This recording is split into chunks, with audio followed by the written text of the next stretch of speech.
All right. Welcome to the Stay Mentally Strong podcast. Today's episode is called Before the Breaking Point, Mentally Healthy and Radically Alive. And I have a wonderful guest here today, Chris Magleby. He's the CEO and co-founder of Mindless Labs, a mental health support platform created to meet people before they hit rock bottom. I love that. Through guided tools, expert content, emotional check-ins, and a powerful apparel-driven mission. Mindless Labs exists to help people become mentally healthy, and radically alive. I love that, radically alive, and you'll tell us more about that. But this work isn't just theoretical for you, right?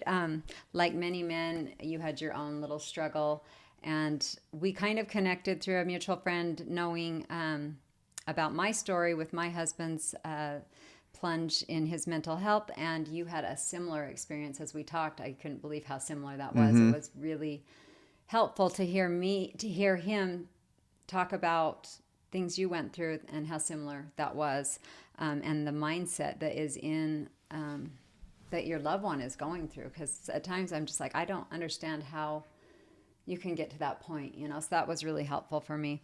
But so today we're just talking about what it looks like to catch the signs earlier, before the crisis happens, to build support before it's urgent, and remind people, especially men, that asking for help is not a weakness. It's a strength. So thank you so much for being here. Yeah, you're welcome. Thanks for having me. I'm so happy to be doing this, Gina. Yes. So tell us a little bit about yourself first.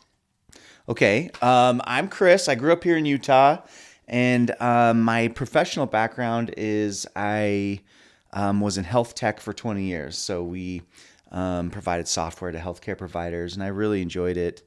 And towards the end of that part of my career, which is coming up on, well, this started happening in 2017 is when I started having my mental health problems. So really no struggles before, or just little...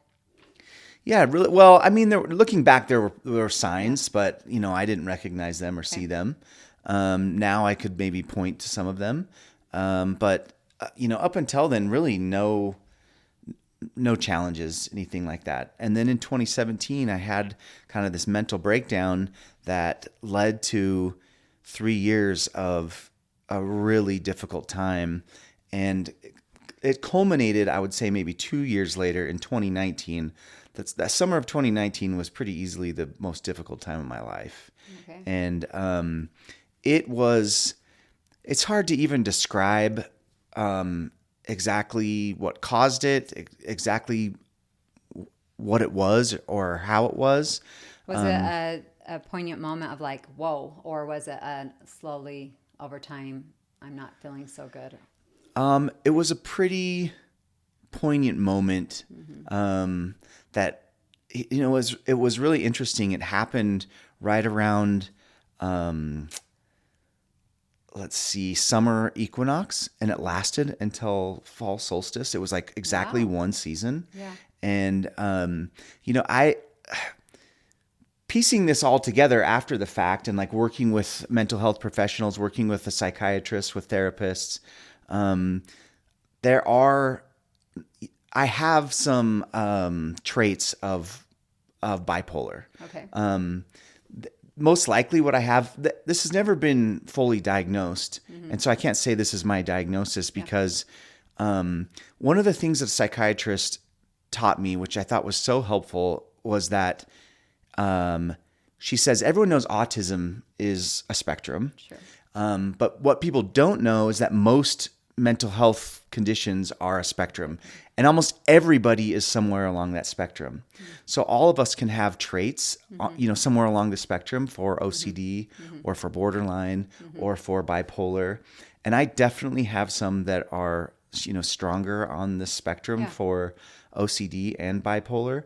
And what my psychiatrist explained to me is most likely I've got these traits for bipolar. I might even have a type of bipolar called cyclothymia that is more mild, but can be more drawn out. Okay. And I most likely experienced a manic episode in 2019. Oh, okay. And so a lot of times the changes of the season can trigger those that mania. And so for me, it's interesting that it went from, just exactly that summer in 2019. I can remember coming home from a work trip that fall, and the air just felt different, and I felt like, oh my gosh, I'm done. Yeah. And it wasn't completely done, but I could feel myself. The darkness moving in. I could feel it getting better. The summer is when it was bad. Oh, gotcha. So the summer was really bad. So as I came home in the fall, the air when it started to lift. Yeah, it started to lift. Well, that's interesting. And I remember like one time cleaning up the leaves in my yard, and it was just this symbolic moment of, these leaves had fallen on the ground, and I was cleaning them up and moving on, and we were moving past this very difficult summer. I remember just like crying as I'm cleaning up the leaves. Yeah, it's interesting because I feel like, and I don't know if you would call it seasonal depression, but most people have a down when the fall hits that I've heard of. So that's interesting. Yours hit in this. It's very interesting. I'm normally that way too. It's like I love the summer, and it's almost like the summer was too much that year. I don't know. It was. So were you married at the time? Mm-hmm. Children or? Yep. When I first started having these issues, my oldest was, let's see, 11, something like that. And my youngest was like 2 or 3. Okay. And so it lasted for 3 years. So I had, my kids during that time, and they were in kind of intense ages. Yeah. So a lot of that kind of fell on my wife to So did your wife notice the changes right away? Oh yeah. Like everyone noticed that was around me. Yeah. Especially the, closest to me. And so, she was very supportive, and I, owe her a great deal of gratitude, and I don't know, it's hard for me to even describe the amount of support that I felt from her, but it was also very difficult on her. Mm-hmm. As a matter of fact, during those 2.5, 3 years, I would kind of go in waves. Mm-hmm. And when I was really bad, it was very hard on her. But once I started getting better, it almost became, I don't even know how to describe this. It almost became harder because then that's when she got to take out her frustration a little bit. Mm. But she didn't really dare do it when I was really bad. She was really trying to support. Yeah. But it's so hard on her because I'm withdrawn. Like the way that I handled, I didn't know what to do. Yeah. But the way that what would happen to me, I don't want to say the way I handled it, but what would happen to me is I would just go inward. And so she'd be, my kids would be trying to connect, and I'm not connecting with them. I'm not present. They'd ask me a question, and then I'd answer it, and you'd just see me, my gears spinning. 'Cause I'm trying to find my way out of this anxiety by thinking my way through it, and that's not the way out of it, actually. The same experience that we had with my husband, and you're just kind of like, where are you? Yeah. But that you're so uncomfortable in your skin, I think, at that point, that it's like you don't even want to be around people. Yeah. Because you don't want to be that person, I think, that's kind of what he tried to explain to me. But as a wife, it's so hard for the person going through it. As a wife, too, though, it's very heavy to carry it and shield the kids from it because you don't want to have this negative energy in the house. So that was hard. So I'm sure she went through that roller coaster as well. And were your kids going, is Dad okay? Or what was their response? I think that they were, or were they oblivious? I think they were a little oblivious to it. Yeah. But it was also their ages. They were still pretty young. I think if they were their ages now, they would be like, what's going on? Yeah. But I think they were able to just kind of do their own thing. Okay. So at what point were you like, I need to get actual help? Like right at the beginning? Or yeah, pretty quickly. So it was that bad that you were like, I need help. I need help. So I had been to therapy once or twice as a teenager. Like my parents got divorced when I was 10. I think part of that was, they took all the kids to a couple therapy sessions when I was younger.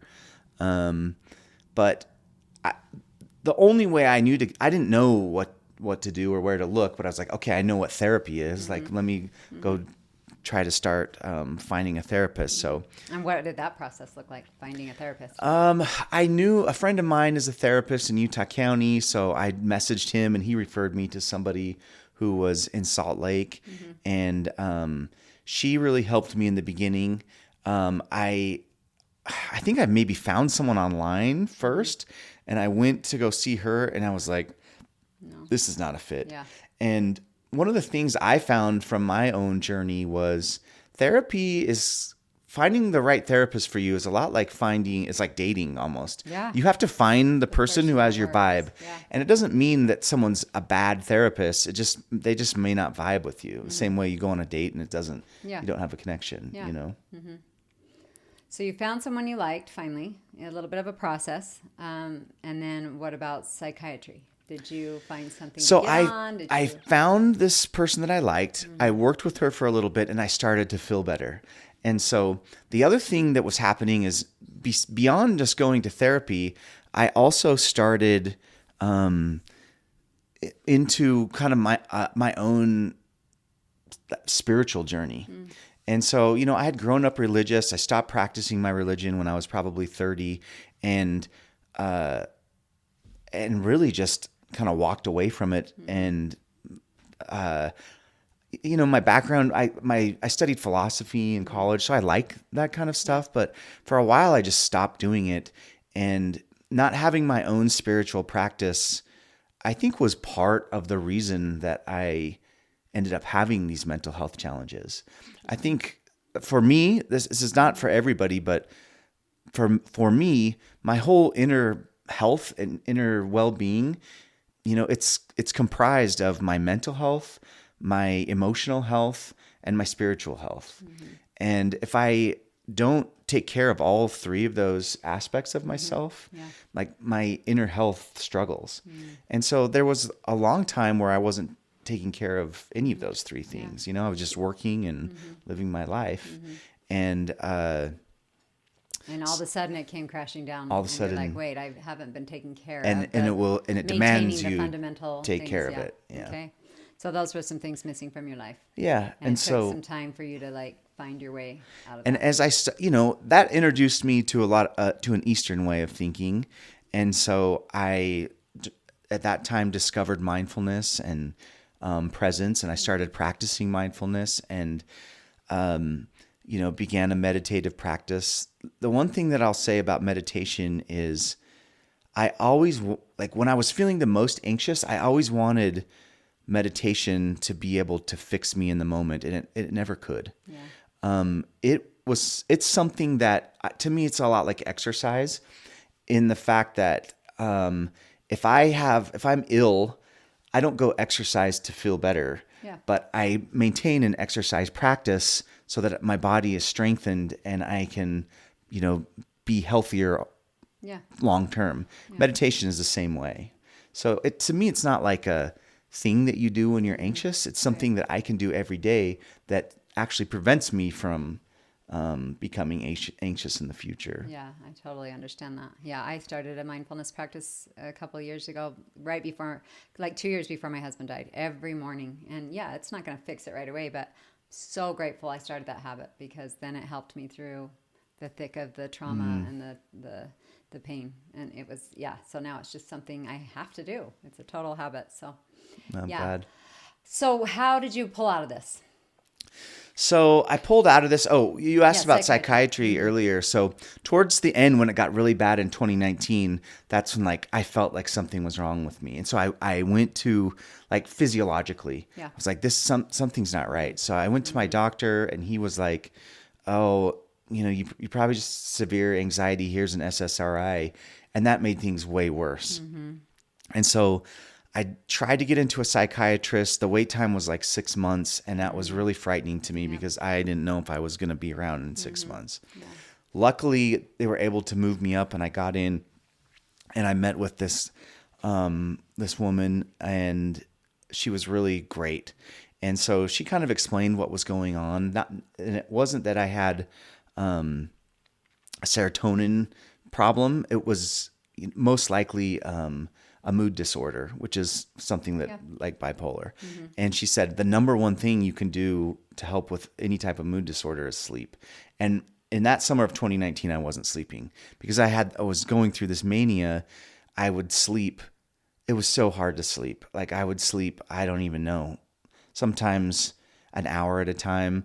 There was a few nights I remember I laid in bed all night until, the sun came up, and then I tried to sleep in the morning, and then, at like 9, I would just get up out of bed not having slept. And, but your body feels horrible. That day, well, it makes everything worse. Yeah. And the anxiety of knowing you need to sleep and you can't sleep, and like the pressure that it builds in bed is just, it's our experience. Pretty intense and awful. So this psychiatrist says you really need to sleep. So yeah, so she got me on a sleeping med that actually worked. Okay. And so I was able to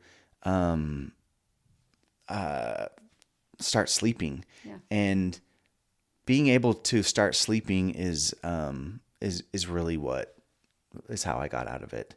Okay. Probably the main thing. There's so many ingredients in this formula, but I would say at the top of the list is getting a handle on my sleep. And that was the whole issue with my husband not sleeping for maybe a month, 2 months, maybe an hour a night, and then it would get in his head, just like you said, and then it like just exacerbates the problem. You start ruminating, I can't sleep, you know what I mean? And but he never did get on a medication that allowed him to sleep. And I think that if he would have found something, he would still be here, because our minds don't work when we can't sleep. And we're not sleeping at all. I mean, it's like our bodies and our minds. The body and the mind, they stop working. It's just like if all of a sudden you stop drinking water, or you stop eating food. Yeah. It's like, what's the body going to do? It's going to really deteriorate. Well, so you got your sleep and you started getting better. At what point were you like, I want to use my situation to help others? So that summer of 2019 was very difficult for me. And then that fall is when I started to come out of it. And so during 2019, I'd even taken a leave from work, work was always my escape. That was like where I felt the most healthy and I loved it. But I couldn't even do it in that summer. But in the fall, I started to feel better. I started working again. I started traveling for work again, going to different conferences and seeing clients and different things like that. And then the next year's 2020, and we all know what happens at the beginning of 2020. Yes, and so as the pandemic hits, it's really interesting because I was like really coming out of my stuff and starting to feel a lot better. And I was talking about some of the, my journey and what I had been on. And as I was doing better, everyone around me started to really backslide and go downhill. And so I was able to use, I remember I was sending emails to my staff every week about, here's some things that you can do. Here's some practices that help for me. Or that helped me that you can employ now as everyone's transitioning to working from home and they're feeling socially isolated and they're worried about the state of the world, or we didn't even know, if how fatal COVID would be if you were to catch it. There was a lot of fear and anxiety. Also, the industry I'm working in, we provided software to nursing homes and to assisted living facilities, and it was just devastating, that industry, because COVID really affected the older population. So, all the staff I was working with, all the clients we were working with, it was a very frightening time. And so I was able to kind of share some of the wisdom that I had gained in this 2.5, 3-year journey. And I found that I really had a passion for it. And so I was keeping notes and kind of organizing all the stuff that had helped me. And then if anyone asked me, and I started talking about what I'd been through. And then if people, said, oh, I've got someone who's going through something similar, or I'm going through something similar, I had resources that I could give to people. And it really started to feel like part of my life's purpose. Yeah. And so, then it was, the universe kind of took me on a very interesting journey. We had a successful software company. I loved working there. I loved the employees. I loved the clients. I loved everything about it. And we'd been approached several times for people to buy the company or to invest in it or whatever it is. And I'd never entertained any of it. And after I'd gone through this and kind of was sharing this story, one day I walked into my office and there was this letter on my desk, and I just had this feeling, I can't really describe it, that this was important. I needed to read this letter. And this letter was from an investment company out of Chicago that was had purchased a company like ours in an adjacent market in the previous year, and they really wanted to merge us together. And I had never entertained an offer like that before, but something about this just felt like I needed to go do this. Yeah. And so anyway, we went and met with them, and things went really well. And then kind of towards the end of the negotiations, it was like, something's not right. So we ended up going to market, and we had the company on, in the market looking for a partner to acquire it for like a year. And we ended up coming back and doing a deal with the original company. Okay. And so in 23, we sold the company to this private equity group out of Chicago. They merged us with another company that they had purchased us, and then our biggest competitor, and they merged us all together. And it was a fun time. Yeah. And my plan was to stay there. And we went through the acquisition. I was enjoying it, but I just had this thing inside of me that was like, I have to go do this. And I didn't really, I couldn't ignore it. And so it was like, I was working all day, and then in the evenings I would go kind of work on this idea. I was writing a lot, and, eventually some people around me, like a couple that I was very close with, they both passed away from mental health problems, and it just affected me. And I was like, I have to leave and go help.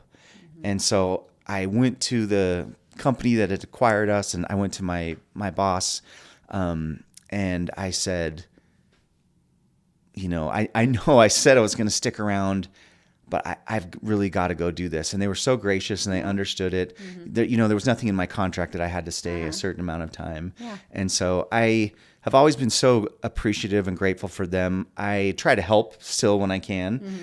They have a great product, and they are doing a tremendous job for the senior living space. Well, I love that. You had a great job. You loved it, but you were called to this other thing, and you listened to that call. Even though it's a huge leap of faith to be like, okay, I've got to go do this. Yeah, it was a pretty big leap of faith. Yeah. What was your wife supportive of that decision? She was supportive. She's always trusted me. I mean, I sometimes get some crazy ideas, and she's supportive. So that's awesome. This has been a lot, a lot of work for her. She's pretty involved in what we're doing at Mindless Labs. Yeah. And so that's also been a cool thing is, she and I have never really got to work professionally together. Yeah. We've been partners in raising a family for a long time, but, working professionally has been totally pretty different. Cool. Yeah, that's awesome that you can work together, because a lot of couples can't. So that's awesome. So Mindless Labs, why that name, and how did it come? How does it come? It comes from this process of how I felt during this time that I was losing my mind. Yeah. And it was actually one of my biggest fears, is that I was spiraling into madness. And I was so afraid of that during this time. But really what was happening is I was losing my mind and discovering the rest of my being. And so the only way that I could have ever discovered the wholeness of who I am and moved beyond my mind was to lose my mind. And that was the thing that I really was most scared of. And it was also, the source of my greatest treasure through all of it. That's interesting. And so the name Mindless Labs is kind of an ode to that, is discovering who you are after you go through the process of losing your mind, because we're more than just our minds. And our minds are really important, but they're a tool. And sometimes when we let the mind become all of who we are, the mind can become somewhat of a prison. And for me, my mind was a prison of anxiety. That's exactly what Sean said. My mind is a prison. I'm like trapped in here. Yeah. And it's just torment. And I needed to move beyond it. And so that was my process of healing. And so that's where the name Mindless Labs comes from. Yeah. It's also a little bit, maybe a little irreverent or tongue-in-cheek, because so often we talk about mindfulness in this space. And I do recognize and appreciate mindfulness, but embracing the madness and the spiraling is also part of the journey. Yeah. And so it's not always just like this beautiful, clouds and spring rainstorms. Yeah. And sometimes you have to get mindless and not get out of your mind. You know Get what I out of mean? your So, mind. yeah, I love that. Okay, so what is Mindless Labs? What does it do? What's its mission? What's its purpose? So we exist to help people become mentally healthy and radically alive. And the way that we do that is through breaking down the barriers to people receiving mental health care. So as we started putting together this idea of, okay, we have this intention to help, we started just meeting with tons of mental health professionals. And the thing that we found as we talked to them were that there's kind of three main barriers that keep people from receiving mental health care. The first one is cost. The second one is stigma. And the third one is access. And so we were like, can we create an offering that helps overcome all three of these barriers?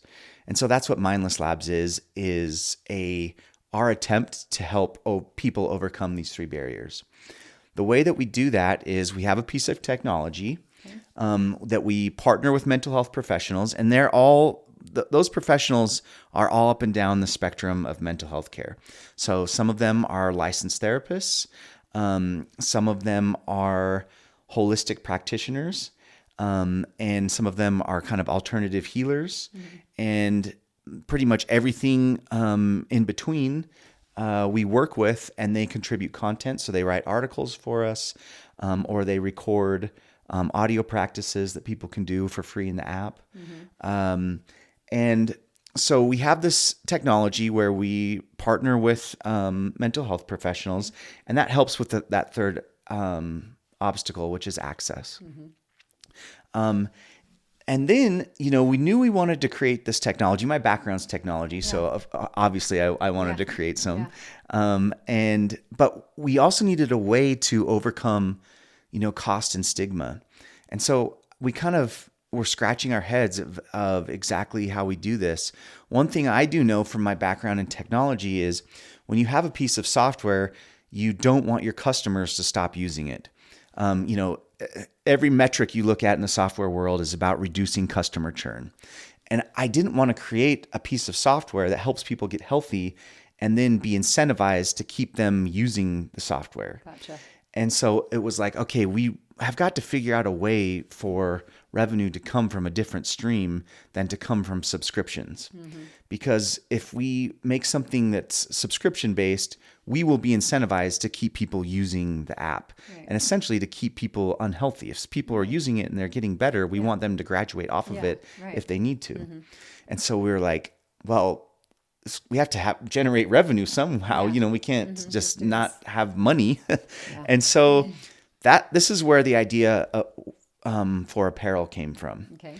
And so we were like, okay, if we can create a clothing line where we partner with some interesting graphic designers to create something that's that are mental health talking points.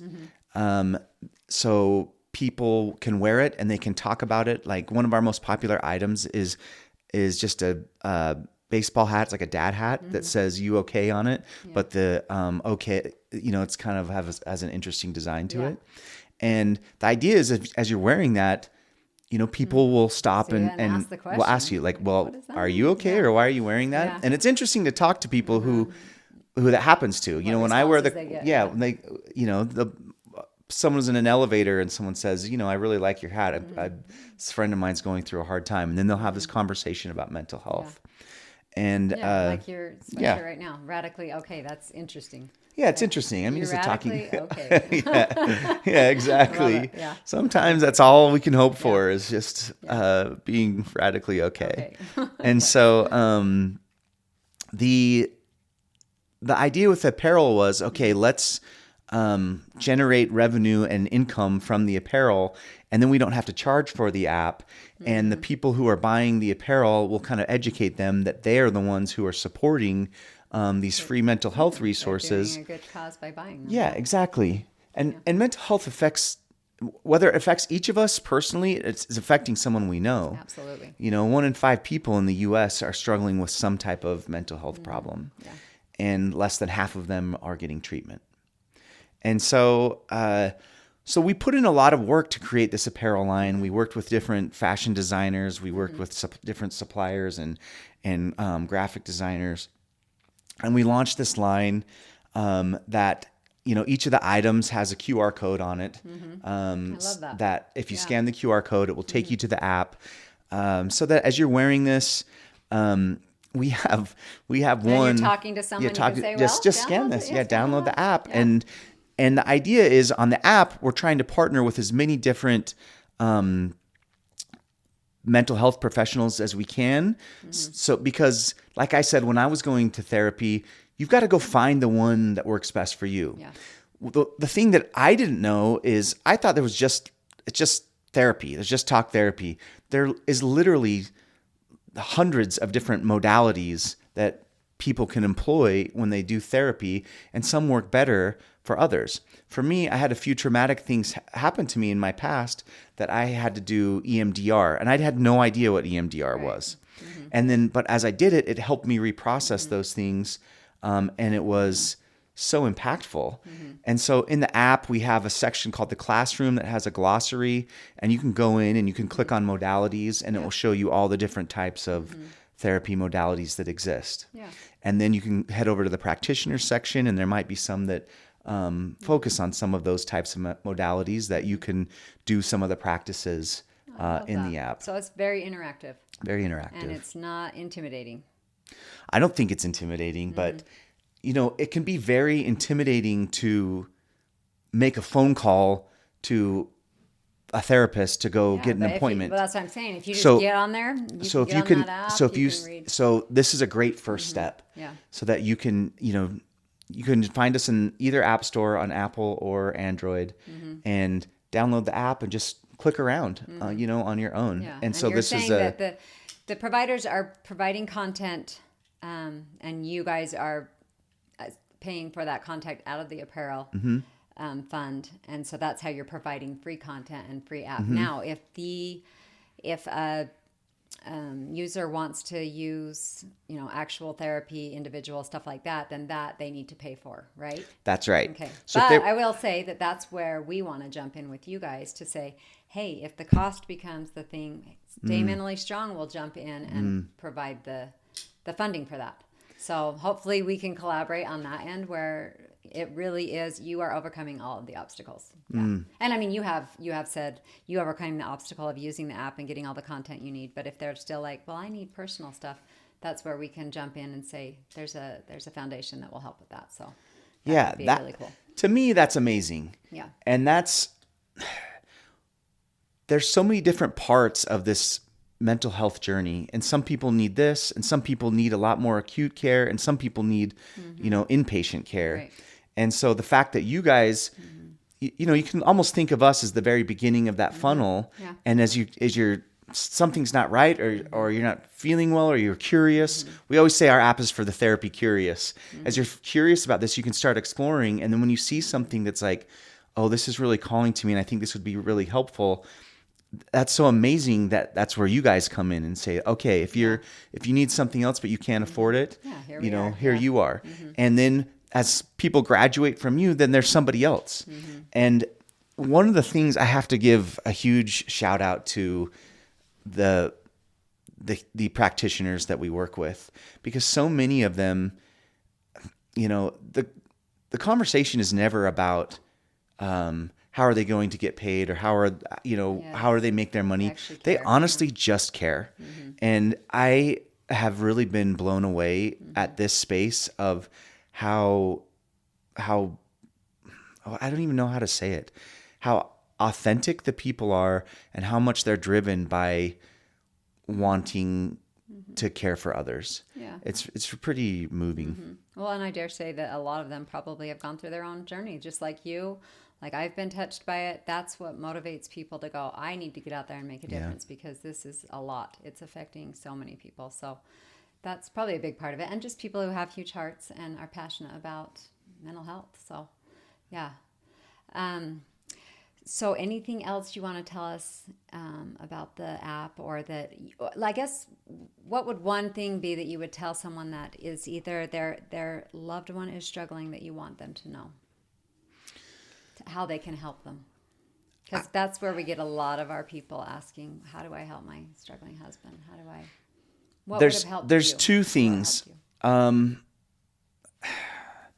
like to use this analogy, and I butcher it sometimes, but I'm still going to try, that there are certain forest groves where the roots of the trees reach down into these mycelial networks, which is like fungus. Okay. And the trees actually can communicate with each other through these mycelial networks. What that means is if one of the trees catches a disease or something like that, it can signal to the other trees that this disease is coming, and that the other trees can actually send that tree nutrients beneath the ground through their roots, through these mycelial networks that are completely out of sight. They can also, warn of danger, or they can, there's different things that they communicate on. The thing that was most helpful to me during my time was the presence of my loved ones. And I felt this support from this underground network that I couldn't really see. Gotcha. But just their presence, it's almost like they were able to give me some of their life force just by being close to me and loving me. And supporting you and standing by you. And some of it's not trying to give that person advice or heal that person. It's just being there. The same way like a tree would send nutrients underground. And so I would say if someone is going through a hard time, number one, I think one of the most important things is holding space for them, being just being there. And holding space just means, you ever watch a basketball game and someone gets hurt and like everyone goes and stands around them and they're like, they just make sure they're making sure that ankle doesn't get touched. And they're not trying to heal the ankle. But when somebody has a psychological injury, you almost have to do the same thing. Just hold space for that the same way, your teammates would gather around you when you twist your ankle or break your leg or something like that. And so just giving that energy, being present for someone, I think is very important. But number two, there are a lot of resources out there, and whoever is going through a difficult time, they're not the first person to feel that way. And there are things that can help that person. Now, one thing, there's so many different modalities of healing that aren't for everybody. And so to me, I would say the step after holding space for them and being there and sending them your love and your life force and being present is then to go start looking at resources and saying, what's a good fit for you? What would be a good fit? Just like we were saying about, I first got on an SSRI because my doctor thought, oh, that's probably what's going on. That was not what I needed. And so just an SSRIs might work for other people, but they weren't working for me. I needed to sleep. And just like you said about your husband, he needed to sleep. And so love is very important. Presence is very important, but it's not always enough. You also need the other piece as well. And so to me, those two things go hand in hand, that hold space, love, be there, but then, just the same way somebody breaks their leg, if it needs to be reset, they need triage. You've got to get them to the hospital to somebody who's trained, who knows how to set the leg so that it can start repairing itself. Those two things go hand in hand. Yeah. I know. I wish I would have had the piece about holding more space, because I was more in the second part where I was like, okay, how can we fix this? Yeah. Let's get out of this place and into this, because this isn't going to work for us. You know what I mean? Yeah. Instead of sitting with that for a minute and doing my research on the side.